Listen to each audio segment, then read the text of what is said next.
இந்த கட்டிடம் பாழடைந்த கட்டிடம் அல்ல, இதில் மக்கள் குடியிருக்கிறார்கள்.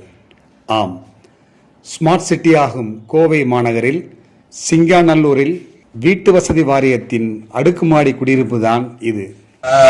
1985 வருடம் இந்த ஸ்கீம் ஓப்பன் ஆகி 86 வரலும் ஒப்படைச்சிட்டு இருந்தாங்க. இந்த ஸ்கீமோட இது இதில் 3 ஸ்கீம் இருக்குது. எல்ஐஜி ஒன்று இருக்குது, எம்ஐஜி ஒன்று இருக்குது, ஹெச்ஐசி ஒன்று இருக்குது. அந்த மொத்தம் 960 வீடுகள். அந்த 960 வீடுகள்னா வாங்கும்போது தரமற்ற வீடுகளை அவங்க கட்டி கொடுத்ததுனால மக்கள் வாங்கும்போது வாங்கிட்டாங்க.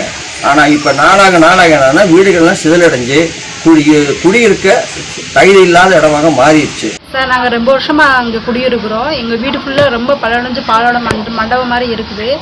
இந்த வீடு எப்போ இடியும்னு எங்களுக்கு தெரியலை. எங்களுக்கு கவர்மெண்ட்டு பார்த்து ஒரு வீடு கட்டி கொடுத்துன்னா ரொம்ப சந்தோஷமாக இருக்கும். மாற்று வீடு அது வரையும் உங்களுக்கு வீடு கட்டி தர வரையும் எங்களுக்கு மாற்று வீடு வேறு பக்கம் கொடுத்தீங்கன்னா ரொம்ப நல்லதாக இருக்கும். எங்களுக்கு ரொம்ப இடிஞ்சது இருக்கிறதுனால நாங்கள் எப்போ இதே இடத்துல தான் எங்களுக்கு வீடு வேணும். எப்போ இடியும்னு எங்களுக்கு தெரியலை. நாங்கள் இங்கே ஏவிங்கு பகுதியில் ஒரு 30 வருஷமாக குடியிருக்கிறோங்க.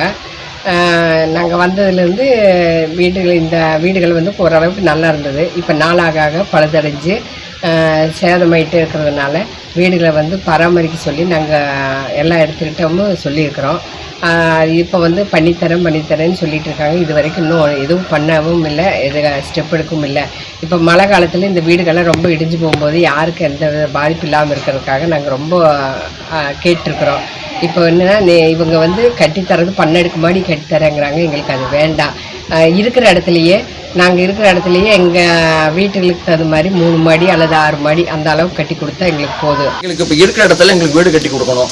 வீடு கட்டி கொடுத்தோன்னா எங்களுக்கு தற்சமயம் எங்களுக்கு நாங்கள் காலி பண்ணி போனால் மாற்று இடம் எங்களுக்கு ஏற்பாடு பண்ணி கொடுக்கணும்.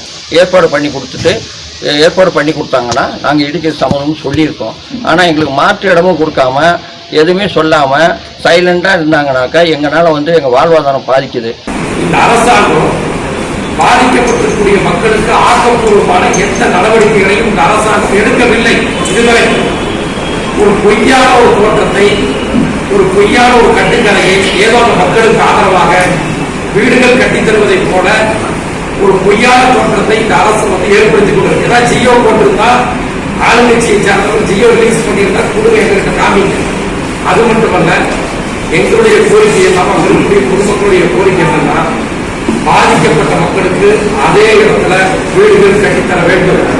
அது மட்டுமல்ல, வீடு கட்டித்தர வரைக்கும் தற்காலிக வீடுகளை அந்த மக்களுக்கு அதே இடத்துல அமைத்து கொடுக்க வேண்டும் என்பதுதான் எங்களது வேண்டுகோள். அப்படி அமைத்து கொடுத்துட்டு அந்த இடத்துல வீடு கட்டி கொடுப்பதற்கான நடவடிக்கை எடுக்கணும். இவங்க என்ன பண்றாங்கன்னா 17.5 ஏக்கர் அந்த நிலப்பரப்புல 3 ஏக்கர்ல இந்த பாதிக்கப்பட்ட மக்களுக்கு ஒரு 11 மாடி அடுக்குமாடி குடியிருப்பு கட்டதாக ஒரு திட்டத்தை கொடுப்பதாக செய்தியும் சொல்லப்படுது. அது உண்மையா பொய்யாங்கிறது தெரியல.